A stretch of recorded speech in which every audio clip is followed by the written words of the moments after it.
मेरे प्यारे भक्तों, आज की कथा है हमारे भगवान श्री राम जी की। भगवान राम को वनवास क्यों जाना पड़ा, क्यों श्री राम जी वनवास गए? राम जी वनवास इसलिए गए क्योंकि उन्होंने अपने पिता की आज्ञा का पालन किया। पहला कारण यह है वनवास जाने का बाद राम जी ने अपने पिता की आज्ञा का पालन किया। उन्होंने अपने पिता की आज्ञा को टाला नहीं, उनकी आज्ञा का पालन किया। ये होता है एक पुत्र का धर्म। भगवान राम अपने पुत्र धर्म को निभाने के लिए वनवास जाने को तैयार हो गए। लेकिन तुम आजकल के लड़कों को देखो, बुरा मत मानना, मैं ये बात सभी लड़कों के लिए नहीं कह रहा। तुम देखते ही होगे आजकल के कुछ लड़के मौज मस्ती करते रहते हैं, घूमते फिरते रहते हैं, और उनसे कुछ काम करने के लिए कहो तो ऐसे चिल्लाते हैं जैसे घर का सारा काम यही करते हो भाई। और मैं सभी देश के भाइयों से कहना चाहता हूं, अपने माता पिता की आज्ञा का पालन करो।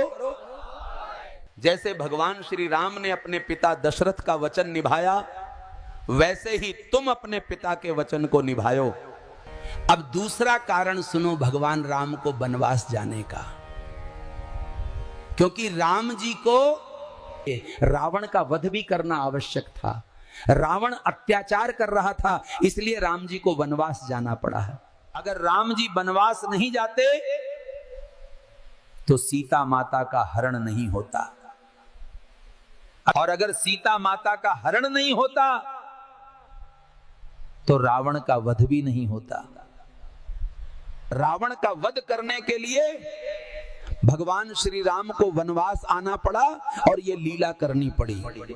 जब जब इस धरती पर अधर्म होता है तब भगवान को आना ही पड़ता है। रामायण की चौपाई में लिखा है, जब जब होई धर्म की हानि,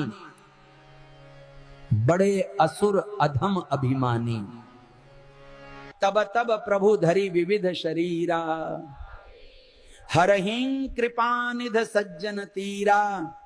इस चौपाई का अर्थ है, जब संसार में धर्म की हानि होती है, जब अहंकारी, पापी और अत्याचारी लोग बढ़ जाते हैं, तब भगवान अलग अलग रूप धारण करके आते हैं। अब इसलिए भगवान को धर्म की स्थापना करने के लिए अवतार लेना पड़ता है।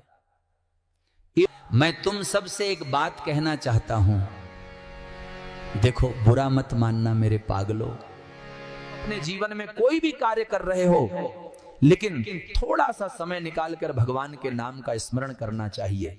भगवान के नाम का स्मरण करने से तुम्हारे सभी कार्य सफल होंगे, भगवान की तुम पर कृपा होगी और भगवान तुम्हारे सभी कष्ट हरेंगे। क्योंकि ऊपर वाले ने तुमको इस धरती पर भेजा है, और अगर भगवान ने चुगने के लिए चोंच दी है तो चुंगा देगा। तुमको घबराने की जरूरत नहीं है। तो एक दिन राम जी अपने चारों भाइयों के साथ मां केकई के महल में खेल रहे थे। तभी राम जी अचानक मां केकई के पास गए और उनकी दोनों आंखें अपने हाथों से बंद कर ली और कहने लगे, मां तुम्हारी आंखें किस बेटे ने बंद करी हैं? तभी सोचने लगी और बोली, तुम लक्ष्मण हो। तभी राम जी ने अपने हाथ हटाए और कहने लगे, मां तू हार गई, मैं राम हूं। और राम जी कहने लगे, मां तू हार गई, मैं तुझसे कुछ भी मांगूंगा वो देगी। तभी केकई कहने लगी, बेटा राम तू मेरे से मांग के तो देख, अगर तू मेरे प्राण भी मांगेगा मैं वो भी देने के लिए तैयार हूं। तभी राम जी कहने लगे, मां जिस दिन मेरा राज तिलक हो उस दिन मेरे को अयोध्या से बाहर निकाल देना। मां मेरा राज तिलक मत होने देना, मेरे को वनवास भेज देना। राम जी ने खुद कहा केकई मां से, राम जी को केकई मां ने वनवास नहीं भेजा, वे खुद वनवास जाना चाहते थे। तो केकई मां तो बहाना था, लेकिन लीला तो सब प्रभु श्री राम की थी।